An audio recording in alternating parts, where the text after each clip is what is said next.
guys are all in for a treat. You picked the right session. It's going to be amazing.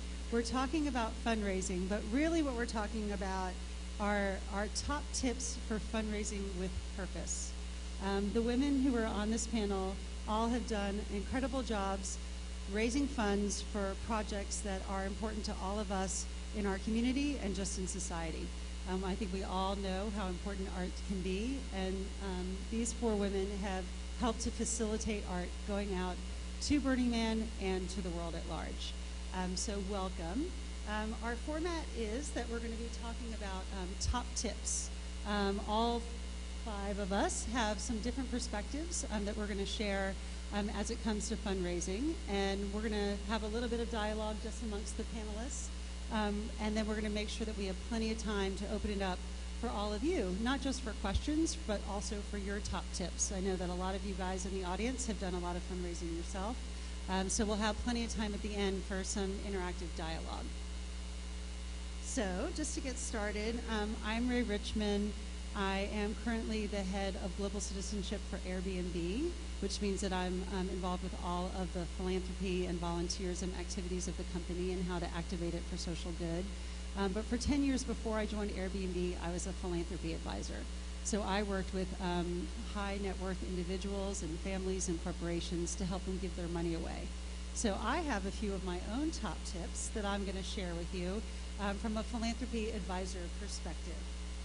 And again, we'll have plenty of time for questions at the end, but I just wanted you guys to all be thinking about all the different kinds of ways that you can build relationships to raise funding for your projects. So I have 5 top tips, and number 1 is a phrase that we have said over and over again in Rockefeller Philanthropy Advisors where I worked, which is, you've seen one family foundation, you've seen one family foundation.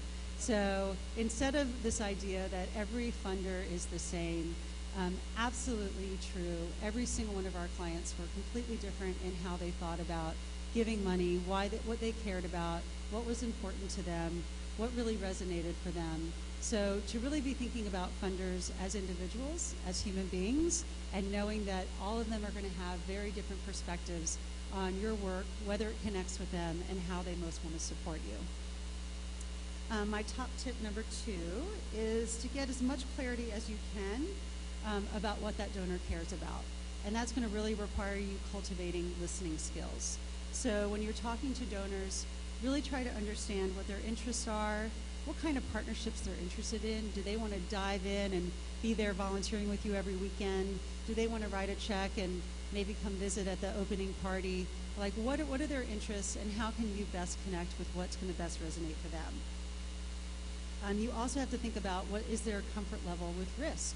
So you may have a project that you feel pretty good about, but you're not really sure if you're going to get it off the ground.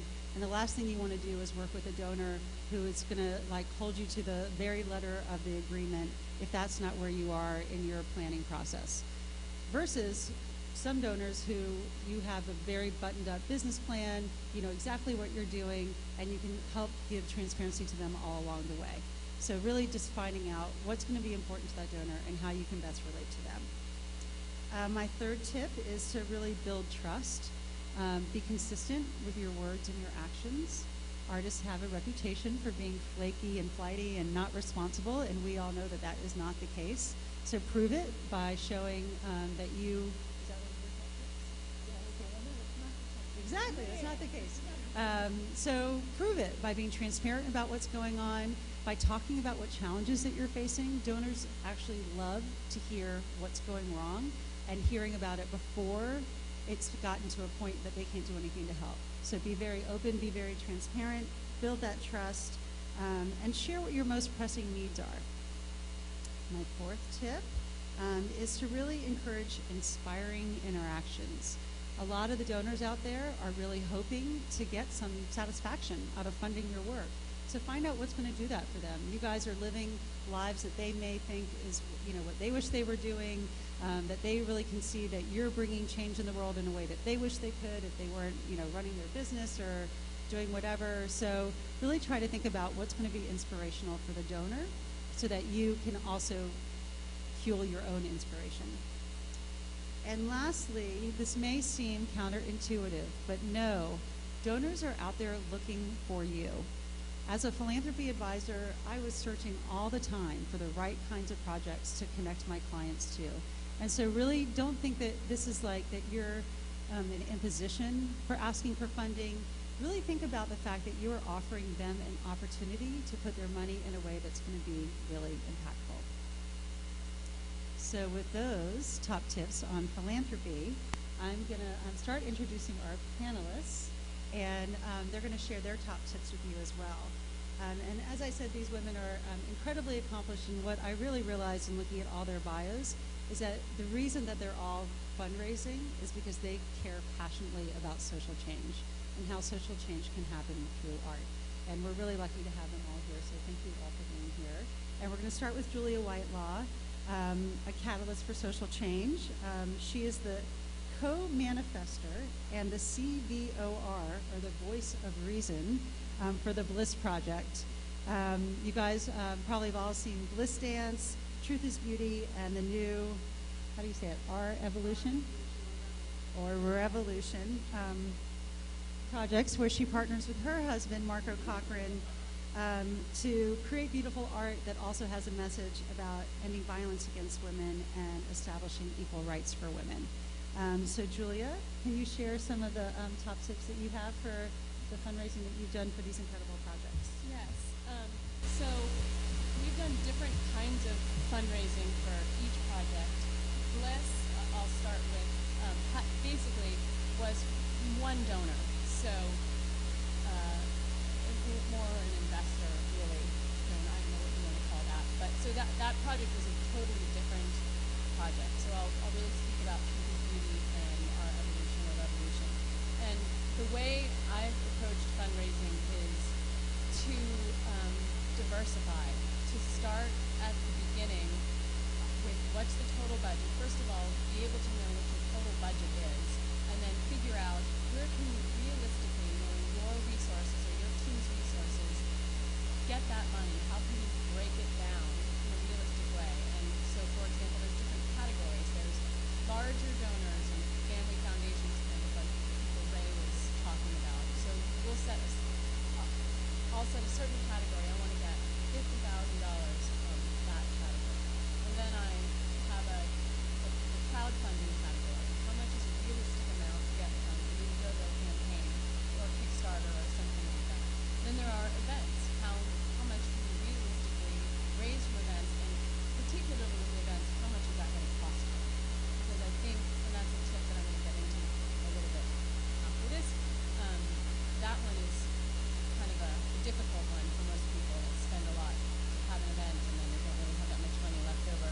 And then the fourth category is, what did I say? Group donors, crowdfunding, events, and I'm spacing on the fourth one. But those, I'll come up with it. Sorry, I forgot my notes. Say that? Events. Oh, grants, yes, grants, sorry. So grants, Burning Man grant, thank you, Jazz. Burning Man grants, we apply for a Burning Man grant, and then we also apply for other grants. We're fiscally sponsored. So that's another one of my tips. If you can become fiscally sponsored, it enables you to apply for grants that you would not otherwise be eligible for if you're not fiscally sponsored or you're not yourself a nonprofit. The thing with fiscal sponsorship, so this is my side tip, is that you have to really be careful. They're not all the same. One fiscal sponsorship is not the same as the other, and it would really behoove you to read whatever the contract is that you're required to enter into. Not just the fees, some charge 10%, some charge 7%, some charge 4%. Others have really strict rules about what you can do with your art post raising of the money. Some have no rules about that, so long as you do the financial reporting. So you have to really pay attention. But if you can get fiscal sponsored, it really opens up a lot of doors. And I think that was the single most effective thing that we did for Truth is Beauty, which has become fiscally sponsored, because our donations, I believe, really were at least doubled or sometimes tripled from people once they were able to get that tax deduction for their donation. The crowdfunding side tip is that world has really changed, and I don't know if Ashley's going to speak about that more. But from my perspective, that was a really easy way to go for the first few years. You could really expect that if you put for a big project like Truth is Beauty that had a lot of visibility and people knew about it, that if we did a crowdfunding campaign for $30,000, it was almost guaranteed that we would get that.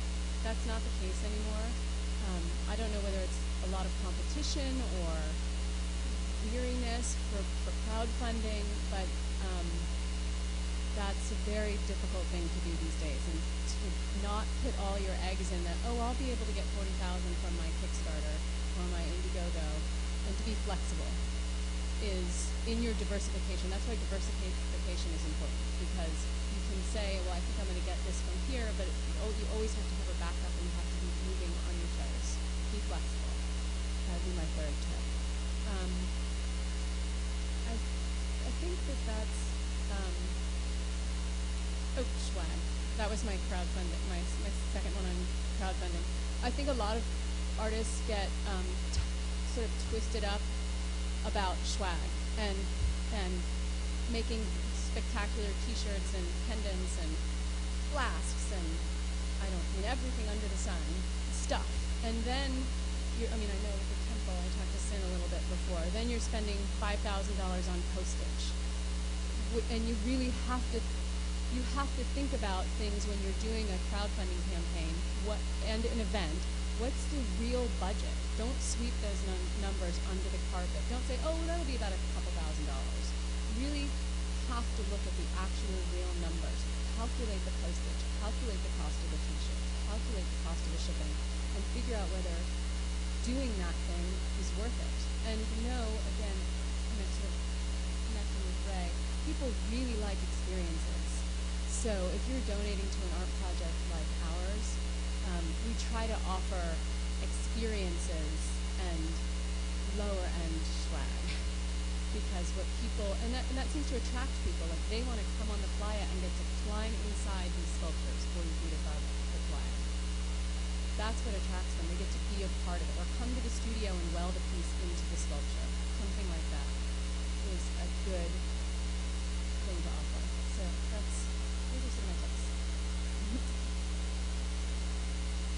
And we're going to follow it up with Melissa Barron, who is known more frequently around these parts as Sin.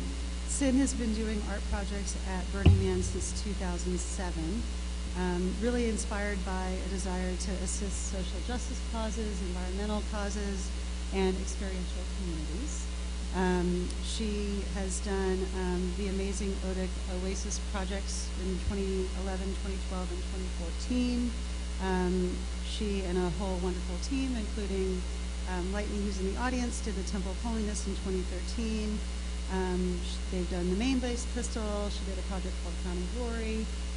And she's also done some really amazing projects to raise money for replanting trees based on the environmental footprint that we're all making out on Black Rock City.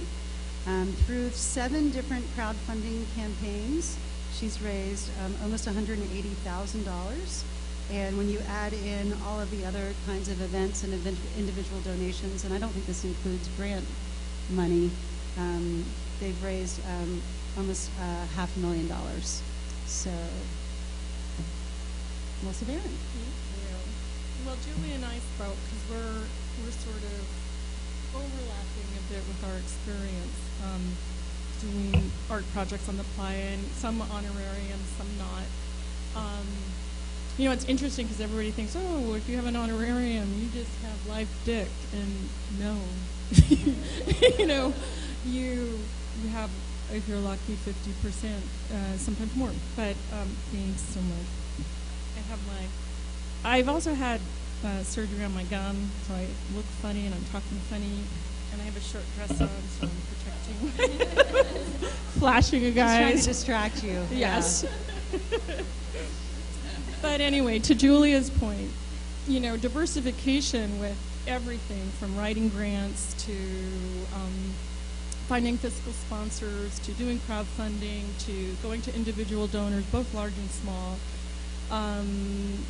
Doing sites like Razoo, as well as, which are nonprofit sites, as well as, the Indiegogo and the Kickstarter. We did 5 Kickstarter campaigns and 2 Indiegogo. And don't take this wrong, the only reason we did an Indiegogo is I was denied after doing 5 Kickstarter accounts, doing 1 more in 2013, because we'd already done 2, and they wouldn't let me do 3 in a row. So driving up to the playa to build the temple, we were trying to figure out how to use Indiegogo. So thank you for that. That was for the Temple for Trees project. But anyway, to Julia's point, diversification is key. Actually, that is the key right there, because you won't get it from one person. You think you will. You build the temple, and you think, oh my God, the community is going to come out of the woodworks for me with crowdfunding. And yes, they will. But there's a lot of $20, donations, which are wonderful. But then you have to ship that $20, whatever swag that Julia was talking about. And I definitely reinforce what Julia is saying about if you can find experiential opportunities. In fact, I thought Kickstarter might have turned me down because they were in cahoots with the United States Postal Service, because we were only planting trees as the end result instead of using the USPS, which with the temple, $5,000 would have been great. Hell, we spent more than double that on postage. Because when you're building the temple, one tip is you have a huge international audience come in, and shipping a sweatshirt to Germany requires a full custom declaration. I had one person working 48 hours on custom declarations. It's triplicate form, and it costs $17. So you might want to consider, and also add things. You can do this on your crowdfunding. You can add things like, if it's outside of the United States, add another $10 shipping or whatever. We're getting more and more sophisticated, but sometimes it's the learning curve, and so that's why we're here. Hope we can be your learning curve, as well as diversifying. I would say definitely keep casting that net really wide. I think we all get stuck on this idea. We have this amazing Burning Man community, and there's close to 1 million people probably on Facebook. But when you have a really defined audience, and you have now 100 to 200 competing campaigns, if you add in all of the theme camps and art installations and honorarium art, you're definitely at saturation point, and everybody is sort of exhausted, from the request for help. And I had a conversation with my daughter-in-law, Eileen Hassey. Some of you might know her. She owns Ritual Coffee. And about 3 years ago, I was so frustrated and kind of pissy, angry at my friends. Like, why the fuck aren't they supporting me, And she said she had a little bit of wisdom for me from her early days as a barista, where you can't look at every single person you meet as someone who's going to leave you a tip, and it all comes out in the wash. So even though that person might not be able to support you because they're not in a financial position, or in one case, I think Lightning and I 1 year supported 35 Burning Man projects. I mean, that starts to get ridiculous.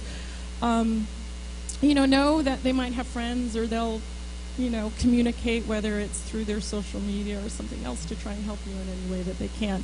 But try not to have a bounty over your friends' heads, or, just because you know someone who's like Ray works in the .com world, and that you think, oh, they have tons of money. What the fuck?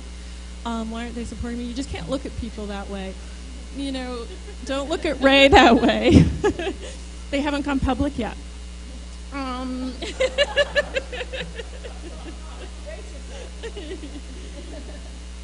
So anyway, it's definitely, especially with crowdfunding, it's changed from the early days. But it's changed from the early days of even Burning Man project fundraising, because I remember back in the day there weren't really many projects out there beating the pavement trying to raise money. And now 100% of the projects are doing that. And every DJ, every theme camp, everything. So do find your Burning Man audience, which unless you're building the temple, you better have another strategy too, which is friends, family. You know, there's a vertical interest in environmental. Go after another audience. Try to cast your net wider.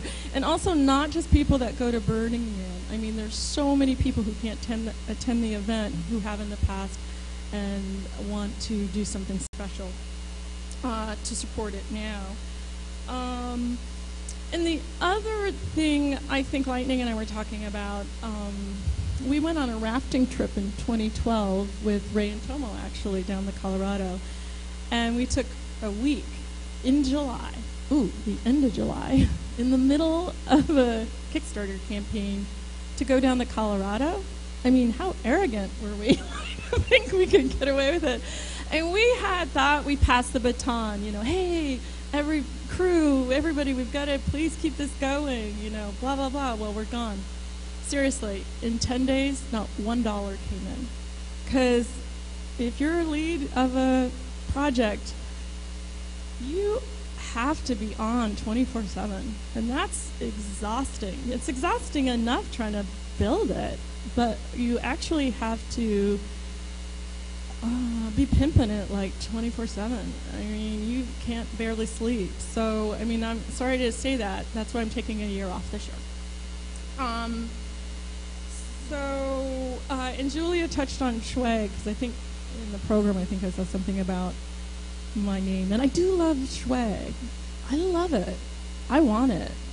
I actually do it for me and our crew, right, Lightning? Because the crews always work so hard that you want to give them something to have a little spring in their step. Oh, you want to work on the temple.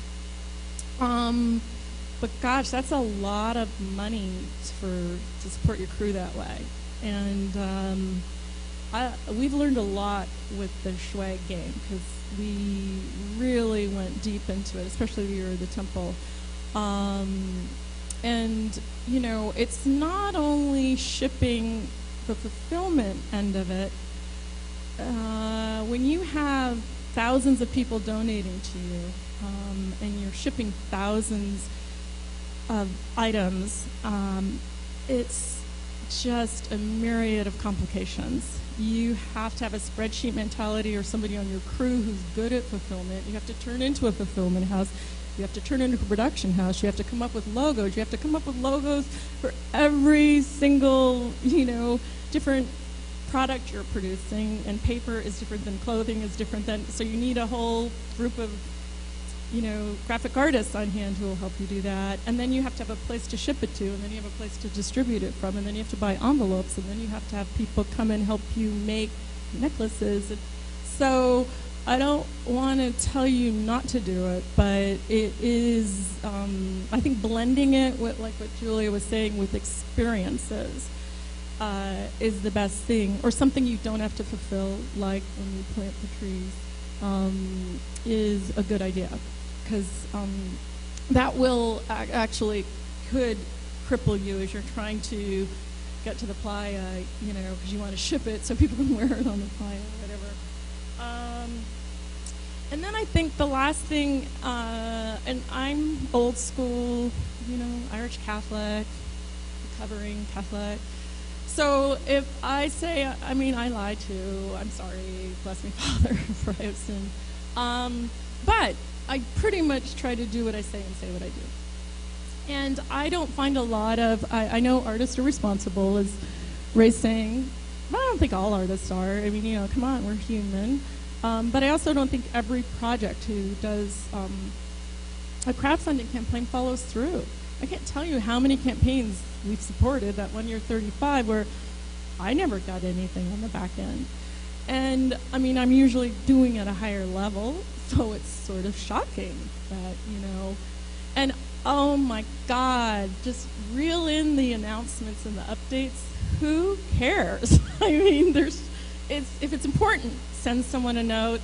But Lightning sent me a link to an article in the New York Times that ran in the New York Times on the 30th. So I guess that was just last week, where the headline was our ZPM Espresso in the rage of the jilted crowdfunder, which was this product, an espresso machine that raised $370,000 3 years ago and never shipped a product, and just their last of their 60 updates was, sorry, guess, it's not going to happen. And this is a great quote that came from the article. Since Kickstarter's debut in 2009, campaigns on the platform have raised $1.4 billion for the creators of more than 80,000 projects. In the process, the company and its crowdfunding competitors have invented a new sort of economic relationship. In the corresponding frontier of internet acrimony, disgruntled crowdfunders are not your typical internet commenting degenerates. It's smart, educated, well-intentioned people, so you have to hold that bar as well. If you're going to go into that milieu, understand it and follow through, because no one will ever support you again if you don't, and if you're planning to be here for the long haul, you might want to consider that. On that uplifting note, over to you, Ray. Thank you, Sin. Lots of words of wisdom, and we'll have Elisa give maybe a couple of tips about that crowdfunding world in a minute. But first,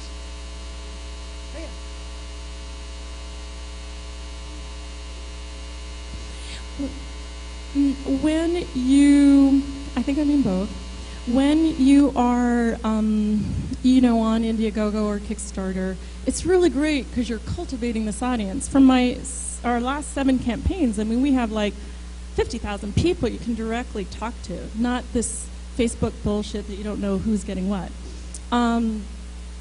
But they get the same donor fatigue and uptake fatigue. So just really, when you have something to say or a fabulous photo, you guys are doing the temple. You have a predisposed high interest level. So you could do double what other people do. But not just, hey, it's Monday, we reached our goal, woohoo! No. Here's a photo, we reached stage whatever. Here's a picture of the swag we're shipping this week. Meaningful things. People sometimes just love this whole, oh, Ray knows my opinion on the internet. The jury's out. I don't care. I don't care that much about, what you did today. It's that type of thing. Reel it in just a little bit and get to the important. We're going to move on to Josie SCHIMKE, yes, who is the key storyteller with the Burning Man Arts and Civic Engagement Projects. She has become a grant writing expert in her years working with Burning Man. Do you have a number about how much money you've raised?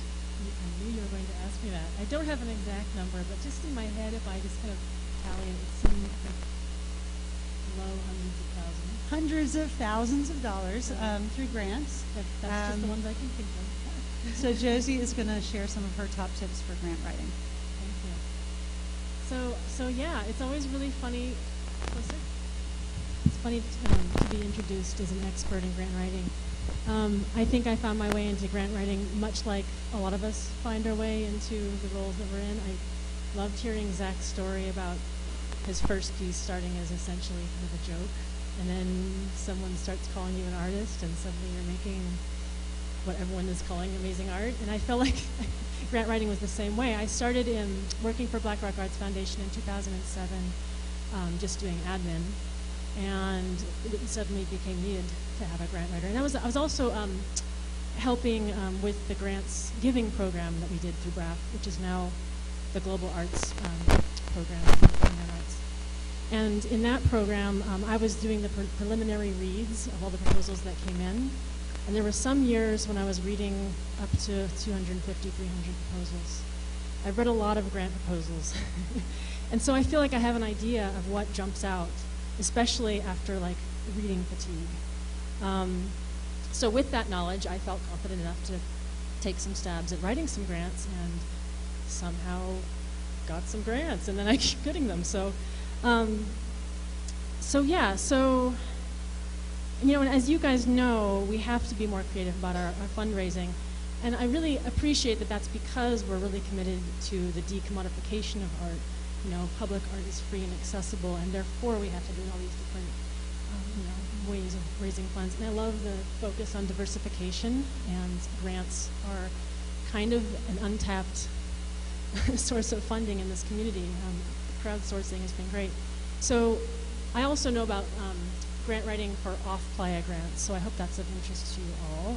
Are you all thinking about taking art off-playa? And maybe consider, my heads are nodding, yes. And writing some grants? Okay, good. So there's kind of two areas that I want to talk about, and I want to just make sure that everyone's interested in these, is finding the grantors. Heads nodding if you're interested. Okay, good. And then writing the proposal. Okay, good. Let's talk about them. Finding the grantors is very daunting, especially if you're an artist and this is not really your field. This is like a whole other, career field to get into suddenly. I think that one really basic good source of information is the Foundation Center, foundationcenter.org. And they have free classes. It's where I kind of went and got my boot camp education on grant writing when I first started. Some of their courses are really, really basic, and some of them are really good. If anything, they're kind of a great place to go and just get your own common sense confirmed. That's kind of what I walked away with a lot of their classes, where it's like, oh, actually my instinct about this grant writing stuff is kind of dead on. And on their website, you can go use their grantor database for free in their SF Center. Or you can pay a monthly fee, I think, and then use it on their website. For free on their website, they also have a 990 finder. You can use this to look at funders' tax forms, which has their grantees listed at the end of the form. I use this a lot of times when I want to try to get a sense of what a grantor is into. Sometimes grantors will actually list it on their websites of their past funded projects. And vice versa, you can kind of go, if you really don't know what grantors are out there, you can look at similar projects and similar organizations to yours and see if they list their funders. Not because we're trying to poach their funders, it's just that it's really overwhelming when you're entering this world. It's good to get to know the names of foundations and such. So go use the 990 finder and see what funders are looking at. I think it's great if you can connect with another nonprofit and be fiscally sponsored. There's quite a few grants that I've seen that are not available to individual artists that actually need to be applied for by an organization. BRAC would partner with individual artists in that way, and I would do the grant writing. So that's a way to kind of take the burden of the grant writing off yourself too. And also, in working with a nonprofit, you have a board of directors who's hopefully engaged as perhaps was. A board will really be able to make connections that I could not possibly make my own, and lay the groundwork. Many of the grants that we got were invite-only grants. Those are the hard ones to get. Invite only, not a public open call for requests. So before you apply for the grant, I think that it's important to mention that if you're used to applying for Burning Man grants, the process is different. You may need a longer-term vision than you're used to. We've been doing these 1-year grant cycles with Burning Man for a long time, and sometimes grantors aren't accepting or not notifying you if you've even been awarded till 6 months after you submit, and then another 6 months until you get the funds. It can kind of go on. So have some long-term vision, and take the opportunity to slow down, you guys, and actually give some breathing room to your projects.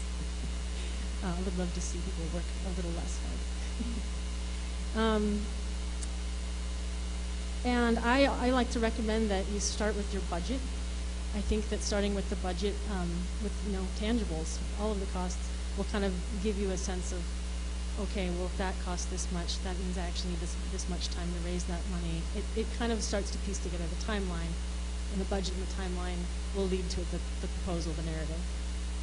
So, in writing a proposal, the best advice I ever got when I was taking classes at Foundation Center was that a proposal is a draft of your contract. So when writing that, it's important to remember that they're going to be looking at details. They're going to be looking for deliverables that will be worked into a contract.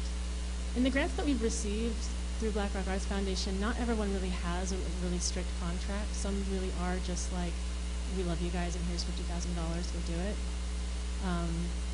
And some have really crazy reporting requirements like the NEA. Interactive PDF forms, can we say how much we hate them? Okay. So now this is what I've learned from reading so many grants that came into BRAF. I would advise to try not to shoehorn your project into a grant.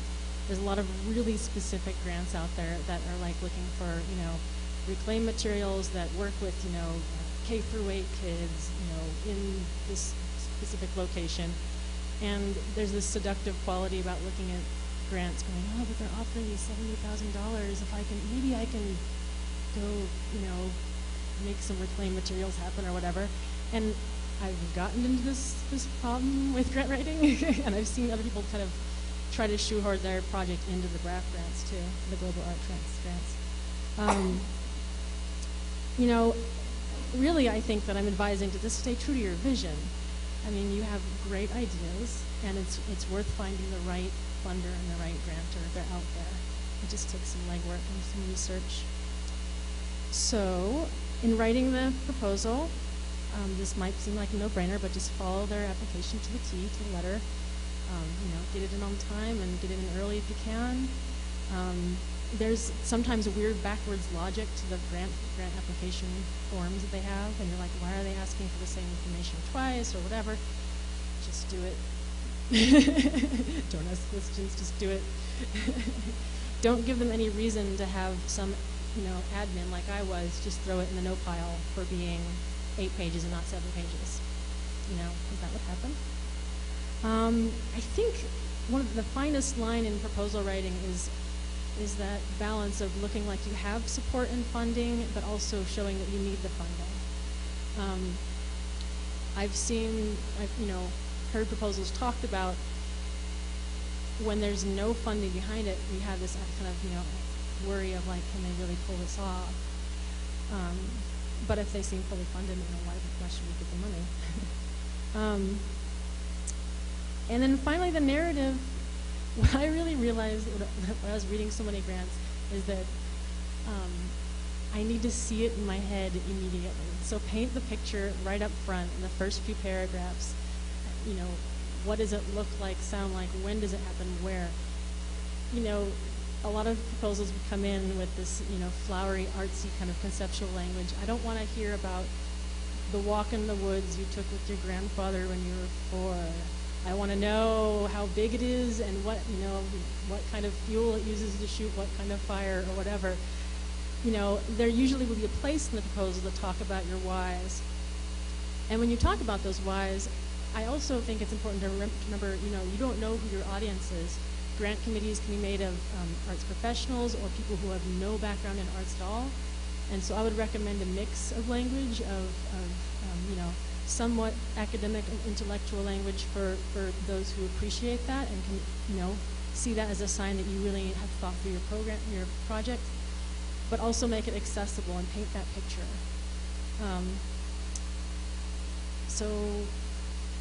And I think that I just want to say again, just really stay true to your vision. I know it sounds really daunting that I read 300 proposals one year, but I really loved it. I really loved it because in each one it really comes through the dedication and sincerity of the artists that are writing about their project. It's really inspiring. Even if the idea was totally wackadoodle, I would be like, this person really, really cares about this, flame-throwing robot that serves cookies. Which actually would be a great project in my mind. So just let that passion come through and stay true to your vision and find the right funders and the right grantors. Thank you, Josie. Wonderful words of wisdom. And we're going to wrap up the panel with Elisa, Tricky one, I know. who is joining us from Indiegogo. She's a manager of social innovation there. And in her past year and a half there, she's helped to raise more than $8 million for projects, including $160,000 for Burning Man-related projects. And she really sees her goal as empowering artists to raise money. So we're lucky to have her here, and we'd love to hear your top tips. Thanks for having me. Thanks, Josh. Really amazing to be on this panel with so many experts as we talk about crowdfunding and grant writing and all of the above. Sorry. We good? Can we hear? All right. So as Ray said, I head up our social innovation vertical here in the Bay Area, West Coast at Indiegogo. That is essentially any sort of installation, enterprise, product,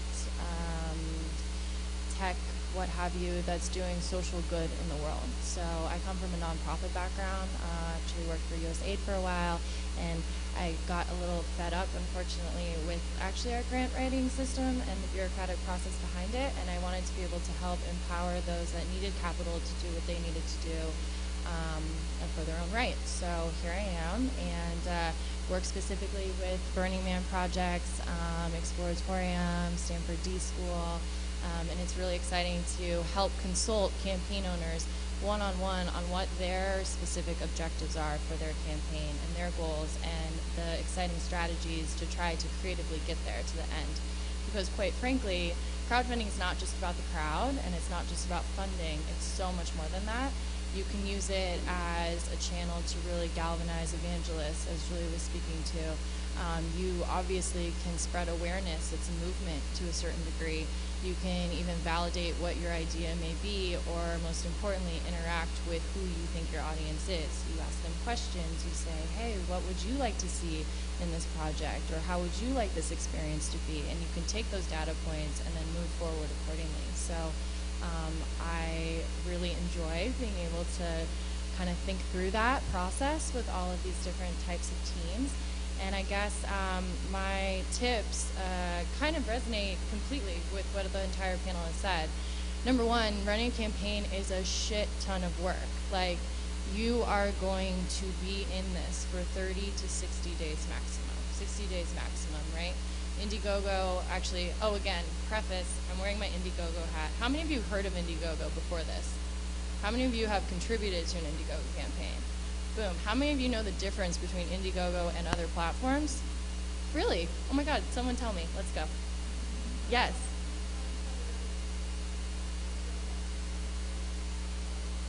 Great, one differentiator. We have fixed and, the announcement, the answer was we have two pricing models. We have fixed funding or flex funding. Fixed funding, you keep what you raise. If you do not raise the full amount, everything is refunded. That's what Kickstarter does. Great.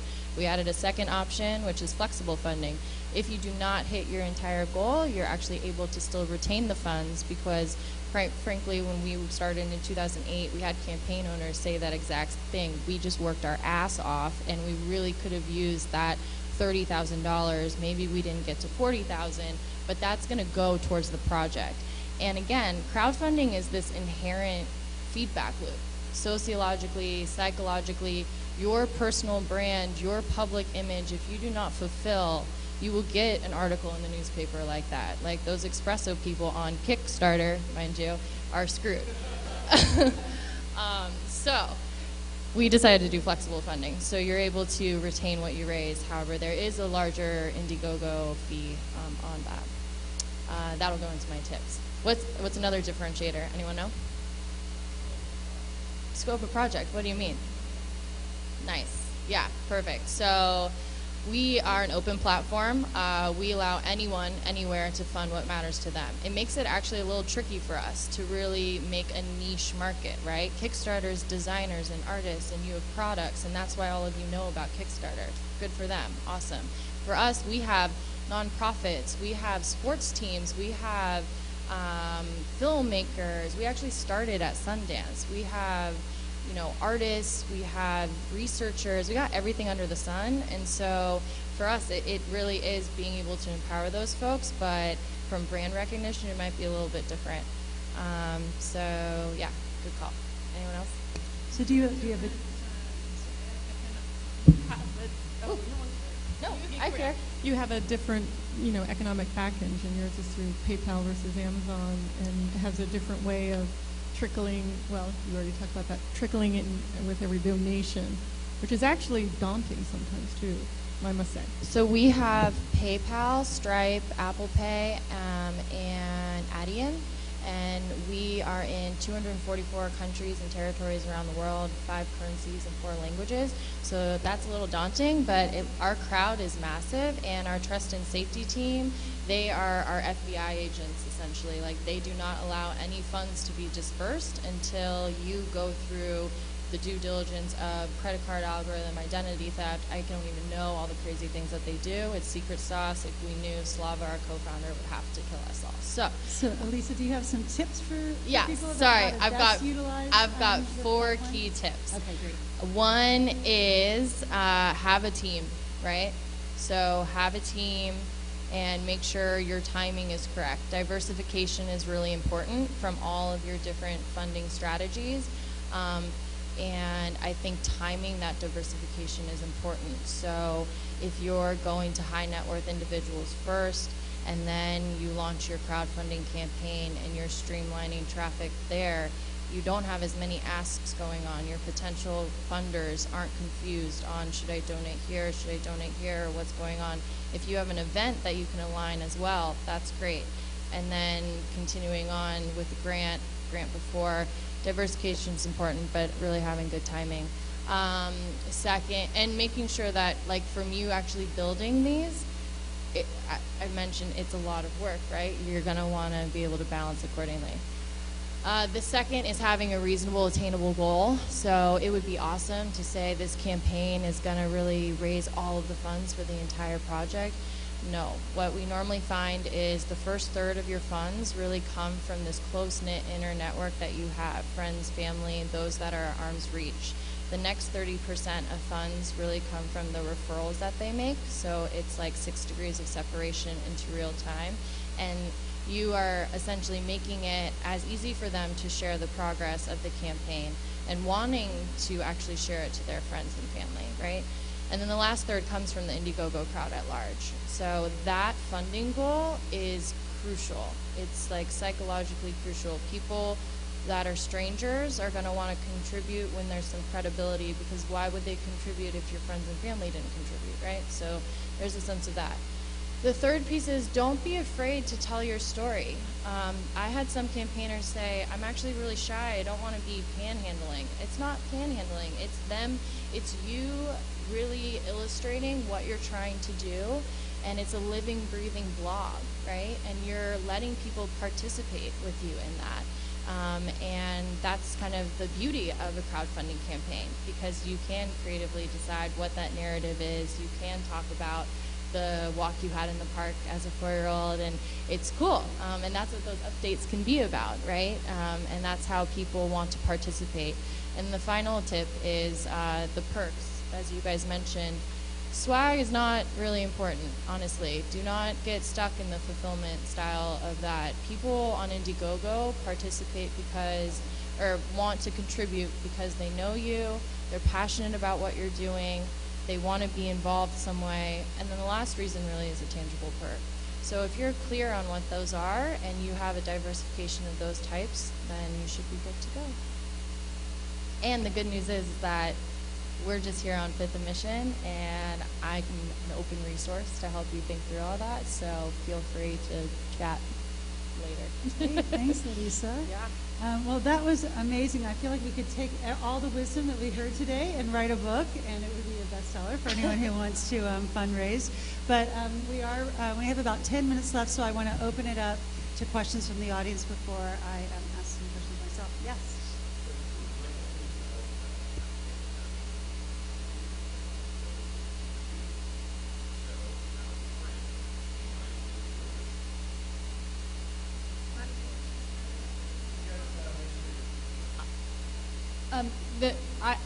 I can answer that because I'm an artist so the question is, how do artists find donors from family foundations? And I can just answer that as an artist. We get a large percentage of our donations from people with family foundations. That's one of my pockets of diversification. And the way I found them was basically accessing resources, people that I knew who knew other people who might be interested in the message, the purpose of the Bliss Project, and getting us really, really good story together with video, with a package basically that we could use to reach out to those people who we thought might be interested, who we knew had a family foundation, and then to ask for introductions. Some people we knew individually, others we just networked our way into it. And then I found that once you've connected with someone, then we've gone back to them, not all the time, but once a year. So now we're doing our next project and we go back to them, okay, here's what we're doing now. And it's networking, really, as an artist. That's how we found ours. That's a great answer. Another question?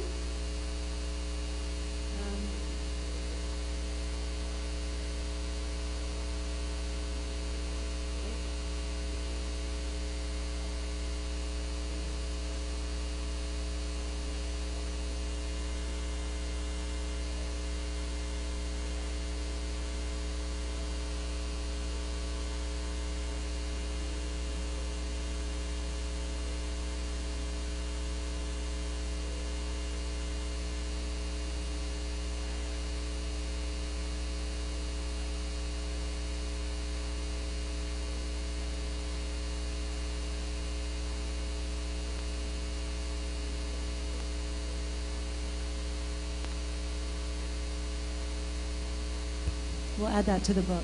Good one.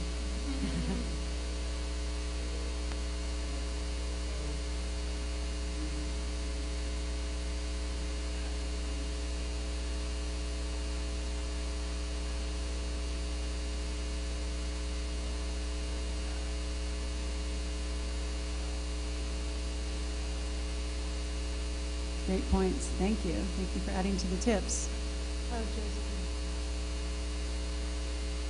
I think, can we just move on? Okay. I just thought of this. When I know Julia and I were talking about making how beneficial it is to have a fiscal sponsor. But again, with the diversification, think about where you broadcast that fiscal sponsorship. Because in the beginning, we felt, we have to have it for everyone who donates for crowdfunding. Well, it's really ridiculous to strip off one more percentage for a $20 donation. So what we ended up doing is, of course, using the fiscal sponsors, and we shopped around because Lightning's really good at this. We found a really low percentage of people who were passionate about what we were doing, and we were lucky. Because if you're already on a crowdfunding and you're giving 10%, and then you have shipping and all these other things, to give another 10% to a fiscal sponsor on everything you raise is really not a great idea. Because it starts getting, you end up, like you have a goal, I have to raise $30,000, but that means you really have to raise $50,000. So just think about that. Yes, save it for your family foundations if they can use it. Everybody has weird, funky reporting too, so figure that out. That's where Ray's really good. And then also, use it for the big donors. And actually on our Kickstarter pages, we said, I don't remember the exact language, but I think it was any donation over $500, please contact us directly and we will work with you on a donation. And I can send that to you, April, but don't just give it away because you need it to build your project. And people giving $20 don't expect a tax write-off. Really, they want to support you, like what you were saying. A really great point, Sim. Thanks. A question right here and then one in the back.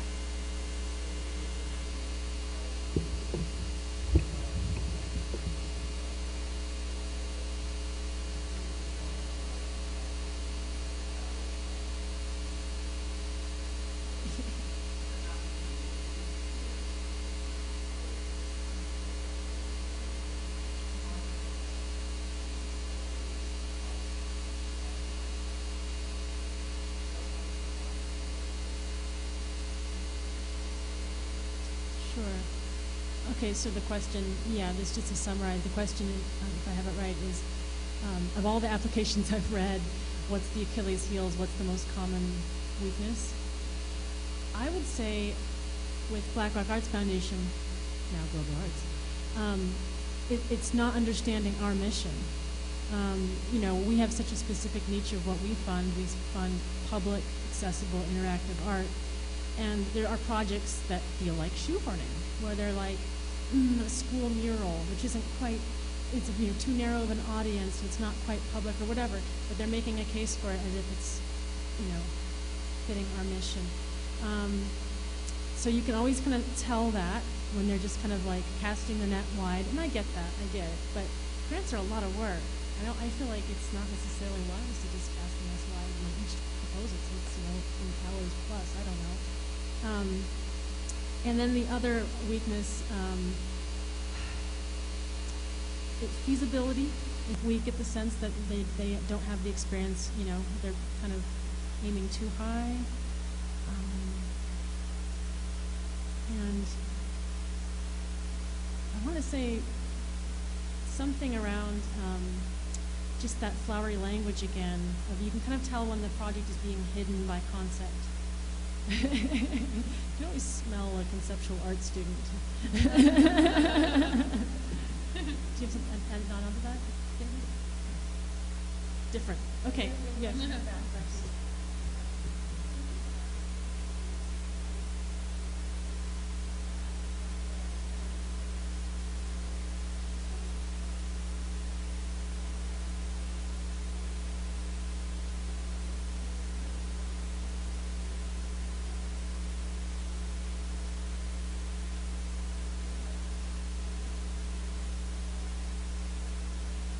Yeah. I'm right. Okay, so the question is, do you have to choose seeking grants as an individual artist or pairing up with an organization? What I'm thinking of is that, the foundations and grantors that I know of either want one or the other. It's very rare that they have an option. I think Harpo Foundation has where you can apply as an individual or with an organization, but that's pretty rare. Usually it's like... I have an answer. Yeah. Yeah, why not? Yes. I have an answer because we've gotten both. No. It depends on your fiscal sponsor. But you can get a grant as most fiscal sponsors, these ones that I've worked with, you can get a grant as an individual, and you can also get a grant through your fiscal sponsor. You just sometimes have to report to the fiscal sponsor. They may want to know all the money that came in for your project, whether it came through them or not. They'll want to know how you spend it, but they don't prevent you from getting. You can actually put your own money in. I mean, you can have an event and not put it through the fiscal sponsor. You can do a crowdfunding campaign as an individual artist and not put it through the fiscal sponsor. It just goes in. It all goes into a bucket. Yeah, I think it goes back to Sin's point that you just need to be smart about where you're giving fees when you really need a partner and when you're leveraging the fact that you're an individual and that there are some organizations that are set up. They have to actually have a separate tax IRS agreement to be able to give to individuals. And so those organizations that have gone to all that trouble really like to give to individuals. David had a question and then JD.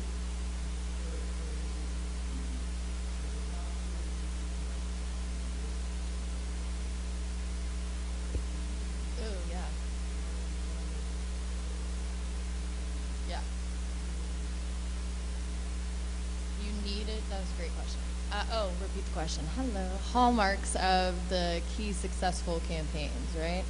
Number one, start drumming up excitement around the fact that you are launching a crowdfunding campaign, no matter what the platform. Once you plant the seed, like this is happening in whatever month, people will already understand and they will get the definition of what crowdfunding is and what they're supposed to do when you do go live. Because the worst thing to do is to waste time, go live, and then they have to understand. Second key thing, I mean, being able to be your authentic self and say what your vision is, but also being very transparent on what the concept is. The more details you can share in your pitch text, the better. It's like the more you tell, the more you are going to be able to get contributors to jump on board and really say you guys have everything together. So those would be my key things. So we're at time, but we'll take one question from the back. JD?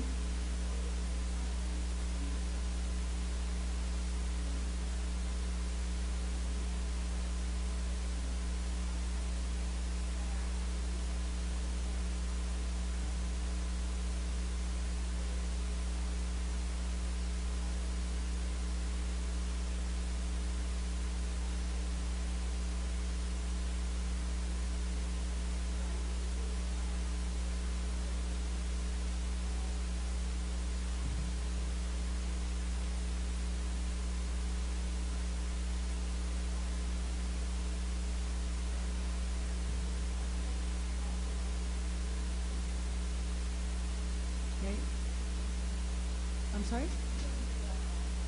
Okay.